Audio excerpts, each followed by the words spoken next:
In a world of glitz and glam, flashing lights and screaming fans, most people are unaware of the war that rages behind the scenes. And that war includes your favorite artist and your favorite songs. This is The Dark Side of Songwriting. Hosted by Nayim Edwards. All great leaders since Moses have known that a feared enemy must be crushed completely. Sometimes they've learned this the hard way though. If one ember is left alight, no matter how dimly it smolders, a fire will eventually break out. More is lost through stopping halfway than through total annihilation. To crush your enemy partially means that they will eventually recover and seek revenge. You have to defeat them not only in body, but in spirit.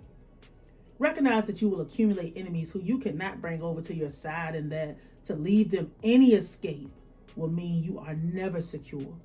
Ultimately, you can only gain peace and serenity if your enemies cease to exist. If you manage to remove all your opponent's options, then they will have no choice but to bend to your will. By giving them nothing to negotiate with and no room to maneuver, you will have crushed them. Crush your enemy totally. Law 15 of the 48 Laws of Power by Robert Greene. Not Like Us is a 5-time Grammy Award winning diss track. This is absolutely the season finale for the Drake reign and the Drake respect. And the final nail in the coffin will be if Kendrick Lamar performs this song at the Super Bowl. Welcome if you're new, welcome back if you're returning. My name is Nayim Edwards. Listen, when you decide to get into a music battle or a fight or just any type of combat and conflict, please understand the first thing you need to have on your mind when you go into battle is you do not control how the other person responds. You don't control the type of force they use. You don't control when they stop using that force, and you will not control how people respond to what's happening to you. Like I just said, we are witnessing the total, complete annihilation of Drake's respect, because let's just be real, he's never gonna not have a music career, but he will never be respected in hip hop again. He will always be subjected to being the butt of the joke. He's back to, being pretty much wheelchair Jimmy. Basically got shot in the back in a school shooting, as far as, the school being your peers. And Not Like Us having these 5 Grammys. I'm going to say this first, and then we're going to go into a couple things briefly. Kendrick wiping and cleaning Drake up like this is like we've never seen in hip hop, as far as the magnitude and the level. And the reason that Kendrick has or had or is still going the direction that he's going is because he's completely taken Drake out in all the areas that he cares about. He's washing Drake up with the lyrics. He's going to the music industry and using the awards, the accolades, the people, the fans, the social media, using all of the mechanics are working together in the areas that Drake cares about. Drake don't necessarily have lyrics really high on the list anymore, as compared to when they first both came out.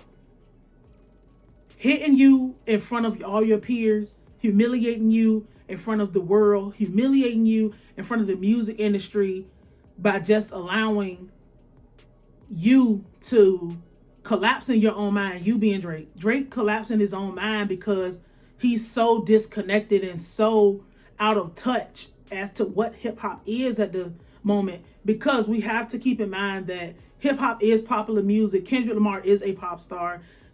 Drake is also a pop star, but it's 2 different kind of pops.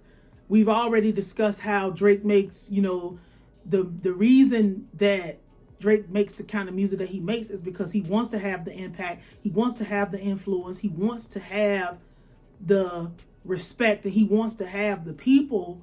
However, he don't understand that people are fake. It's not gonna you can say what you want to on a record, but his actions show and prove that he doesn't understand how fake people are. You don't have no friends in the music business. Nobody is a friend of this guy. And the music business is so fake because they're gonna go along with whatever is going on. They're gonna go along with whatever people are gravitating to, because that's how they make their money, is how whatever people are gravitating to.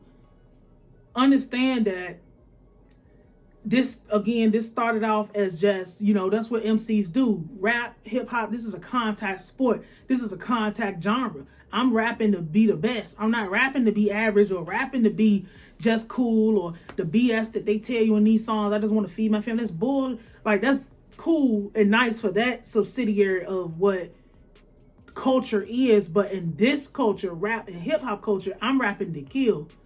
And I'm talking about, I'm trying to be number one. I'm trying to be the best. When T.I. came out, I'm the king of the South versus Lil Tip. It's not Lil Tip, Lil Flip, Lord have mercy. It wasn't no, we can all just do, we can all get along. We can all do that and understand, just like Kendrick Lamar said in Euphoria, this is a friendly fade. This is just rap at this point. But Drake made the mistake because he's not from our culture. He's so completely detached. Everybody around him is a yes man. Nobody warned him that you don't have an understanding of what this actually is, because they're just trying to get paid. This Drake is the golden cow that's forever have golden milk. So they're not going to say, this might not be a good idea because you're not as popular or as liked as you think you are, which is reminding me, I'm going to just take this out and make it maybe a short or a reel or something, which I don't ever really do. But Universal Music Group is going to punish Drake for coming out and deciding that you're going to be bigger than the program and you're going to be bigger than the machine. You think that, I'll listen to you if you got a gripe about, I want to perform in this country, but they stipulate their laws and their rules won't let me do that. And as big of a conglomerate as Universal Music Group is, they have the resources and the personnel and the manpower to be able to go to these countries, because they have so much invested in these other countries, because music is a business at the end of the day. No matter how low on the entertainment pole you might be, music is a business at the end of the day, and businesses who generate trillions and trillions of dollars have the power to move governments and move people. So you might have the power as Drake to be able to get a Gucci Mane into Canada as a convicted felon, violent convicted felon at that, opposed to somebody else who don't have direct connections to it. And this record label is going to absolutely punish him for coming out and saying, you are attacking me. You are attacking me.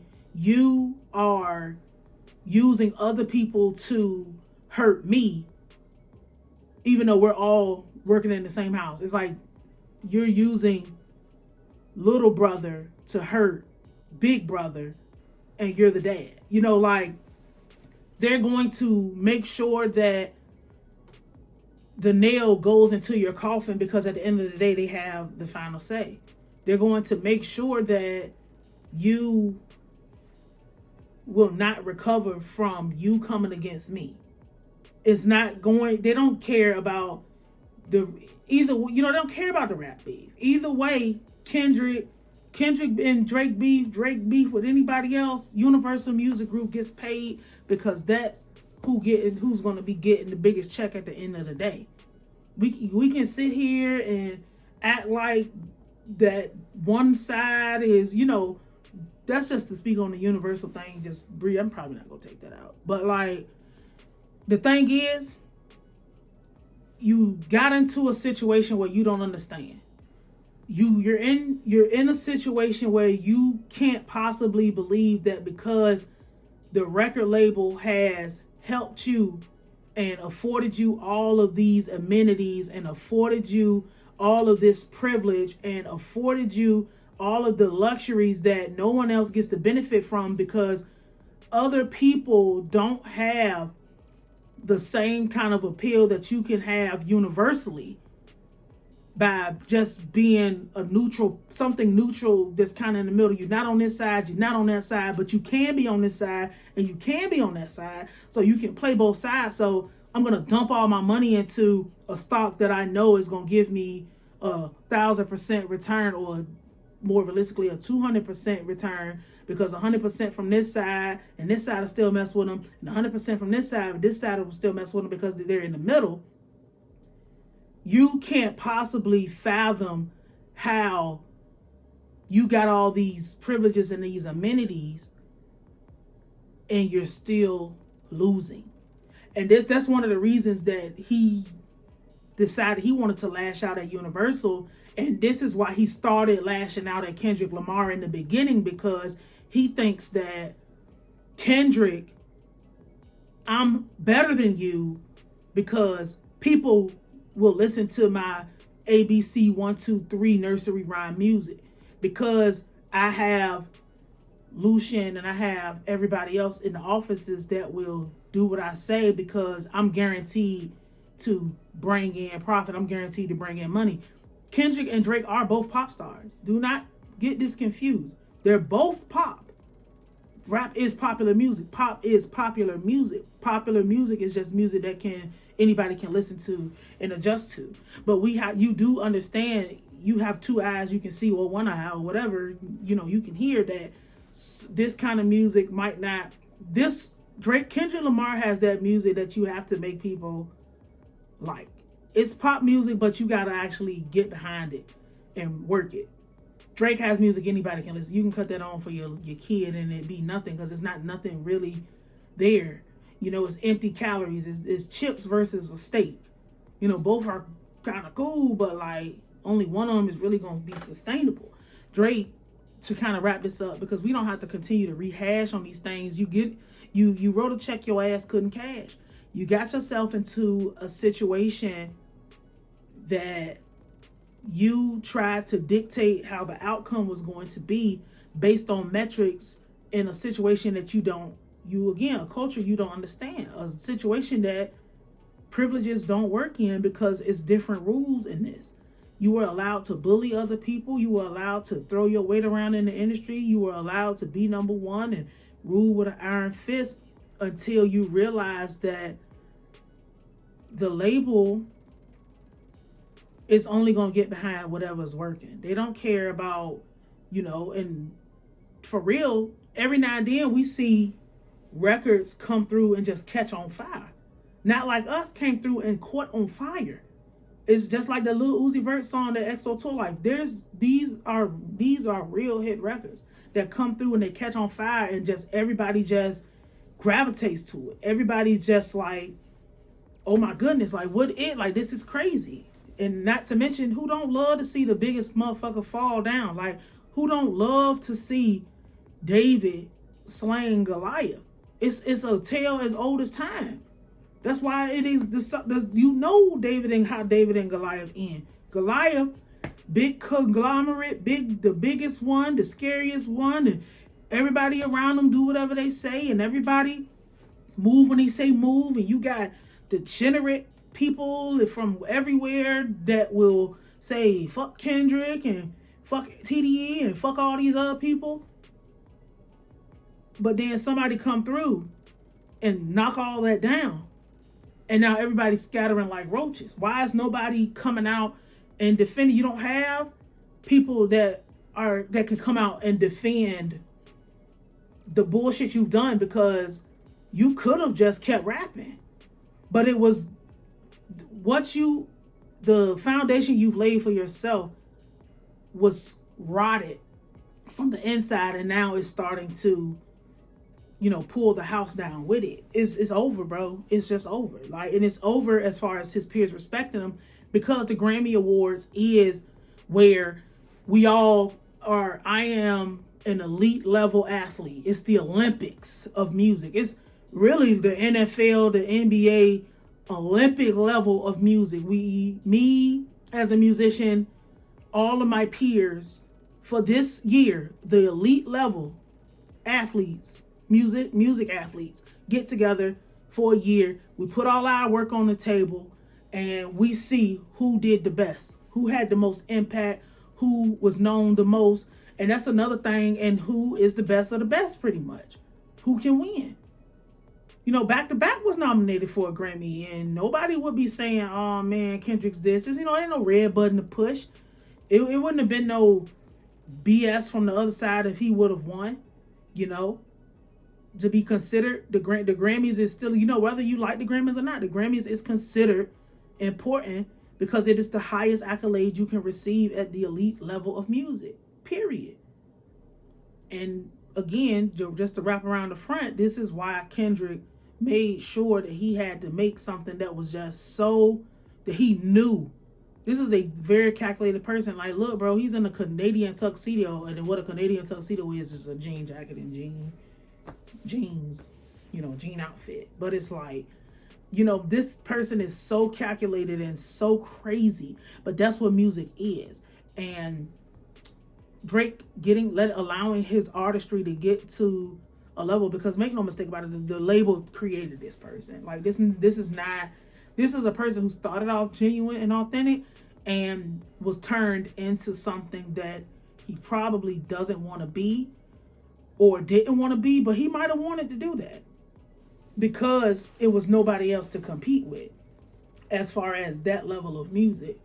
So what was I saying? That he has just moved into this space where you thought that it was only going to be you, and it's easy when it's only you, and somebody comes out and makes something that they know and can actually hit all the points. Because this isn't, we're not talking about, and you know, I say David and Goliath, but we're not talking about like, no, nobody. Look up who David was. Like, we're talking about somebody who they just weren't afforded all the extra stuff. I wish they really, y'all all both had the same stuff, but it's just one person hit the streets and the other person decided to stay in the house. And that's just kind of go, you know, you don't get you can't fake that. You cannot fake impact. You cannot fake how people feel. This is the most humiliating shit I've ever seen in my life. And because of the people around you, and you don't know when to stop, and you feel like you can dictate a response, and if you talk about a nigga wife and talk about a nigga kids, that it'll make them back off. You're not scared, bro. Nobody cares no more. Like, this is it. Nail in the coffin next week, man. You know, I'm going to talk about the universal thing in a separate video. Just because that's, yeah, I'm going to do a deep dive for the universal thing, because that's something that needs to be a warning to everybody about how to conduct yourself at a label. Like, you know, this is it, man. Like, this is the biggest this is to me the biggest diss record of, especially being commercialized, of all time. This is it. Like, it's over for the boys. The season finale. Fuck it.